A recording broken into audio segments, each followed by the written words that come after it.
একজন ছাত্র তার টিচারকে জিজ্ঞেস করলো, স্যার ভালোবাসা কি? শিক্ষক বললেন, আমি তোমার প্রশ্নের উত্তর দিব, কিন্তু তার আগে তোমাকে একটা কাজ করতে হবে।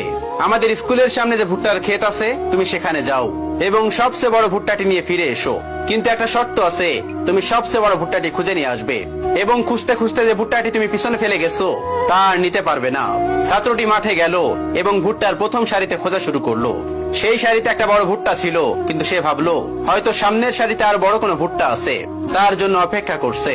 পরে যখন সে মাঠের অর্ধেকের বেশি খোঁজা শেষ করলো, তখন বুঝতে পারলো এদিকের ভুট্টাগুলো ঠিক অতটা বড় নয় যতটা সে আগেই খুঁজে পেয়েছিল। ছাত্রটি বুঝতে পারলো সবচেয়ে বড় ভুট্টাটি সে পিছনে ফেলে এসেছে এবং এজন্য তার অনুশোচনা শেষ থাকলো না। তাই সে খোঁজা বাদ দিয়ে খালি হাতে টিচারের কাছে ফিরে এলো। টিচার বলল, এটাই ভালোবাসা। তুমি হয়তো জীবনে কাউকে পেয়েছো, কিন্তু তবুও তুমি আরো ভালো কাউকে পাওয়ার আশায় যদি খুঁজতেই থাকো, তাহলে এমন একদিন আসবে যেদিন তুমি উপলব্ধি করবে যে তোমার জন্য সবচেয়ে ভালো মানুষটিকে তুমি পিছনে হারিয়ে ফেলেছো। তখন আর তাকে ফিরে পাওয়ার কোনো উপায় থাকবে না। এটাকেই বলে ভালোবাসা।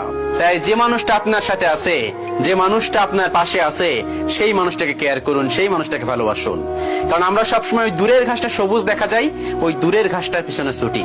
হয়তো সামনে আরো ভালো কিছু পাবো, হয়তো ভালো আরো কিছু আছে, এই জন্য আমরা সামনে দৌড়াতে থাকি। কিন্তু যখন দৌড়াই, যখন সেই জিনিসটার কাছে যাই, তখন বুঝতে পারি সেই জিনিসটা আসলে ততটা সুন্দর নয়, ঠিক ততটা বড় নয়। পিছনে যে জিনিসটা আপনি ফেলে যাবেন, পিছনে যে মানুষটাকে আপনি ফেলে যাবেন, সেই মানুষটা হয়তো আপনার জন্য পারফেক্ট ছিল, কিন্তু আপনি আরো ভালো কাউকে পাওয়ার জন্য, আরো ভালো কিছু পাওয়ার আশায় আপনি সামনে ছুটে গিয়েছেন। এটা আসলে আমাদের জন্য অনেক বড় একটা শিক্ষা, যে আমাদের সামনে যে জিনিসটা আছে, সেই জিনিসটা ঠিক ততটা ভালো নাও হতে পারে। পাশে যে মানুষটা আছে, সেই মানুষটাকে কেয়ার করা উচিত। পাশে যে মানুষটা আছে, সেই মানুষটাকে ভালোবাসা উচিত। পাশে যে মানুষটা থাকবে, সেই মানুষটার জন্য সারা জীবন পার করে দেওয়া উচিত। কারণ সামনে যে মানুষটা আপনার উপলব্ধি দেখাবে, সামনে যে মানুষটা আছে, আপনার ক্রমাগত মনে হবে সেই মানুষটা আরো বেশি ভালো, সেই মানুষটা আরো অনেক কিছু, সেই মানুষটা আরো বেশি কেয়ারিং হবে, সেটা নাও হতে পারে। সেজন্য পাশে যে মানুষটা আছে, সেই মানুষটা কেয়ার করা উচিত। কারণ না হলে এমন একটা সময় আসবে, যে মানুষটাকে আপনি হারিয়ে ফেলছেন, সেই মানুষটাকে আর কখনোই ফিরে পাবেন না, বা ফিরে পাওয়া সম্ভব নয়। জীবনটা তো খুব ছোট। এই ছোট জীবনে একটু যদি মান অভিমান হয়েই থাকে, যদি একটু খারাপ কিছু হয়েই থাকে, মানিয়ে নিই সবকিছু।